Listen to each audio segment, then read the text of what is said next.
Just tell me your first, middle, and last name. Barbara Jean Kiley.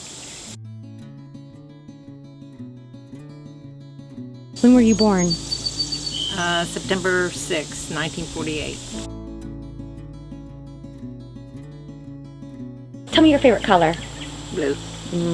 Any kind And of... I don't know really if it's blue, but I just always think it's blue, so I say blue. What's your favorite flower? I think hibiscus, but I love myrtle bush. Myrtle bush. Do you know what a myrtle bush is? No. You don't know what myrtle bush is? No. Do you have any here? No, I'm trying it, but they're down in Tennessee everywhere. They're just, they're so pretty. Ooh. And I've seen a couple of them in Georgetown, so that I know they can be grown, but I just haven't had too much luck with it yet. Okay. But they're pretty. Lovely. All right, Miss Barb. So here in this basket, we've got a bunch of questions for you. I'm just going to have you pull out those questions, read it out loud for me on camera, Yes, ma'am. and then just answer it to the best of your ability. Okay. Do you have any nicknames? Yes. When I was in school, my nickname was Moose. Moose. Because my last name was Minnie, and you would have thought Minnie Mouse, but no, Minnie Moose. And I had that in school. Now, the only one that calls me something different than Barb, and that is Megan, Michaela's mom. She calls me Barbara Jean, and I just love that though, because she did, because I don't know, it's because my mom called me Barbara Jean, you know, and Megan, she'll call me Barbara Jean. She's the only one that ever calls me that, you know. Yeah. Is there a person that heavily influenced your life? As a kid, I think I'd have to say it was my Aunt Margaret. I lived with her for a while, and she was just, I don't know, she taught me a lot of things. She taught me a lot of things. So, growing up, I'd have to say, I think it was her, but more or less, you know. My mom had an accident when when I was in the 7th grade. I was 12, and she had a car accident, and it paralyzed her on her one side, and it took her speed. You know, it was like a stroke. It was because she had brain aneurysm, and she was like a stroke. So then I spent a lot of time with, you know, my aunt, and she. I don't know. I just don't know. I don't think I let many people influence me, and I don't know why. I mean, it's bad to say. Well, I don't know. You know, I think I was always just me. You know, and that was it. You know. Yeah. So, what do you wish for your children and your grandchildren? I want them to love everybody, to get along, but to also to do good for themselves. Put themselves first. Think about yourself whenever you're making decisions. Know what you want in life. That's right. And don't be afraid to go after it. That's right. Oh, mercy. Define yourself in 3 words. Ooh. Okay, here we go. Number 1. 1. Oh, mercy. I don't know. I used to love to have a good time. Sure. You know, I did. Wait, are you a partier, or were you Yes, I was. I don't party anymore. But I still like to be around people, you know, even though I don't drink, I don't miss drinking, you know, so. You're a people person. Yeah, I am a people person. Okay. What's that one say? What is one thing you love about each of your children? They're all good. They're all good kids. They've all been good kids. Sherry is, my oldest one is very, she's a teacher. And she's good. She's too good. Yeah. No, I'm serious. We gotta tell a joke or something. Why don't you tell me a joke or something? Well, Sherry's a teacher at Fayetteville. At Fayetteville. Right. Sure. And she does. She's good. She's a good person though. Yeah. She can't lie. No, I'm serious. She never has been able to.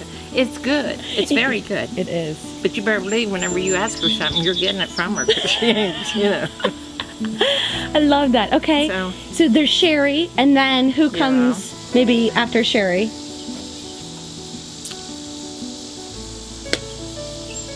This one was Joe.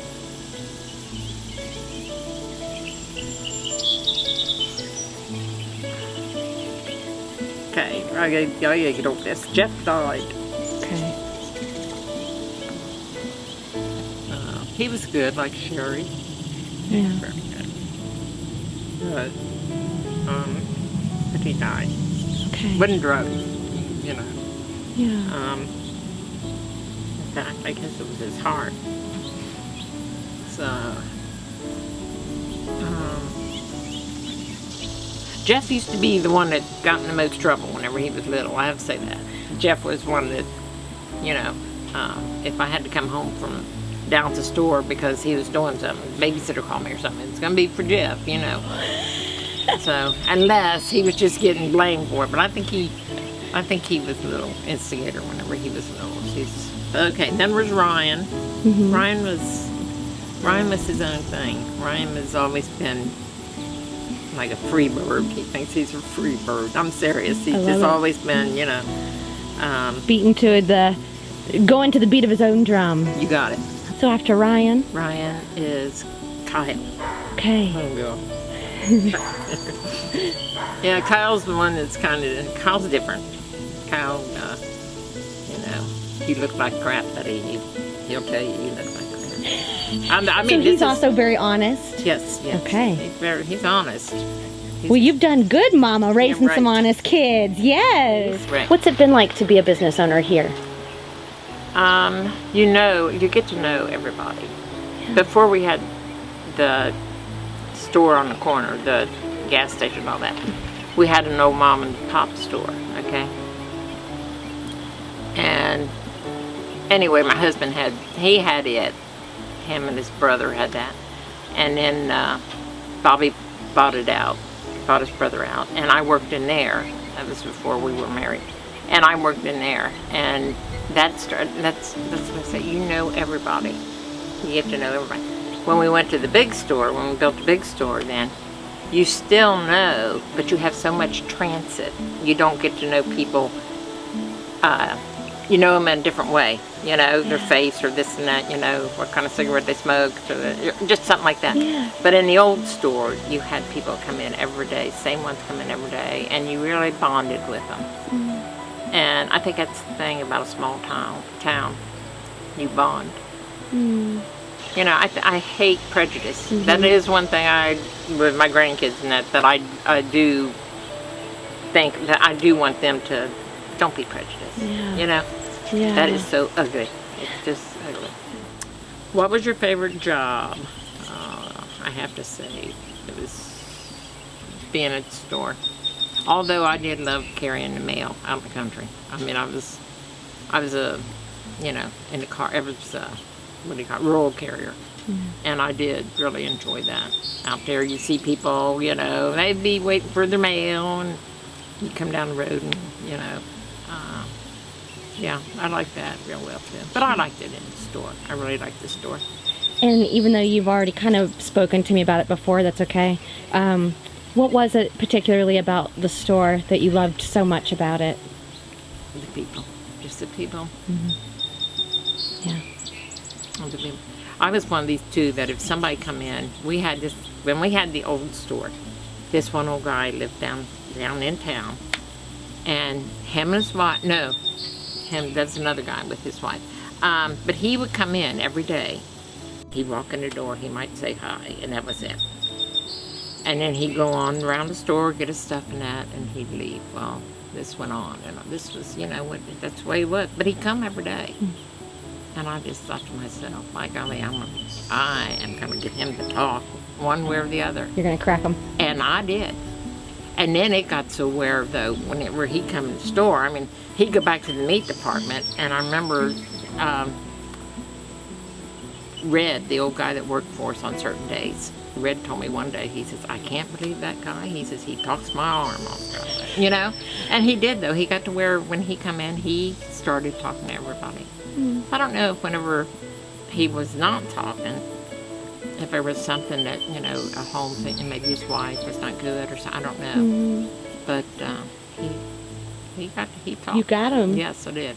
And that's kind of So, a cool thing, yeah, Barb. yeah. You know, you did that. Yeah. You know? I mean, for all we know, that could have been the best part of his day, was Yeah, that's true. going somewhere and That's getting to true. have a conversation. Right. Feeling like he mattered to Yeah. someone. Yeah. And again, I think that's kind of also, in a way, what maybe Kylie's and what you have done for this Yeah. community is you made other people feel important just by going to the gas station. Right. Right. But right. it's not just going to the gas station. Yeah. It wasn't just going to the store. It was, Yeah. you know, connecting. Right. What do you feel like you got right in motherhood? Oh gosh, I don't know. What did I get right? Oh, I don't know what I got right. I can tell you what I got wrong, but I guess everything else is right. Yeah. But, I don't know.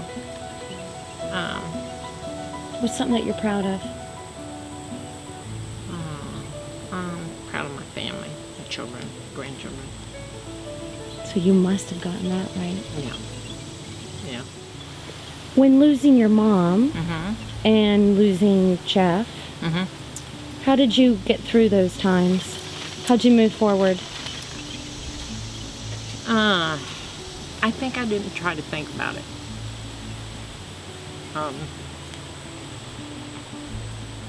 I can, let's see.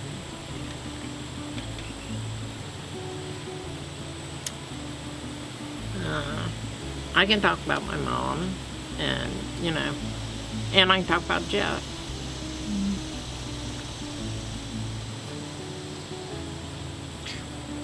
We go. But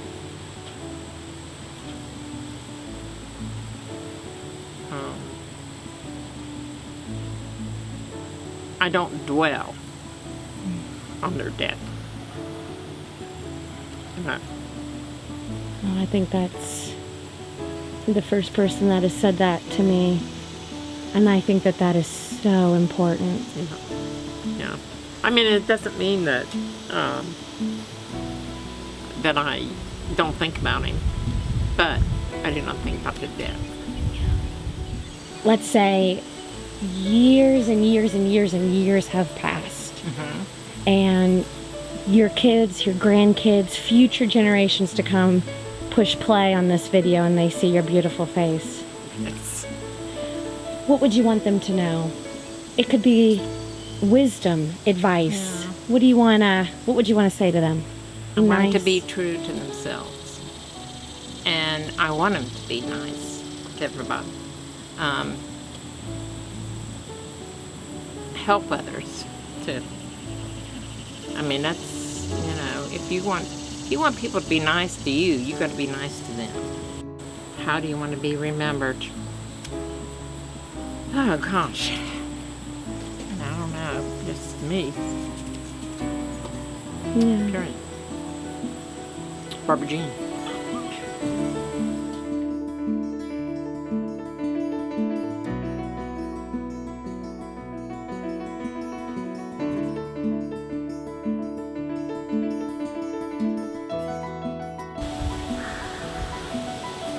Say to her. What would I say to my mom?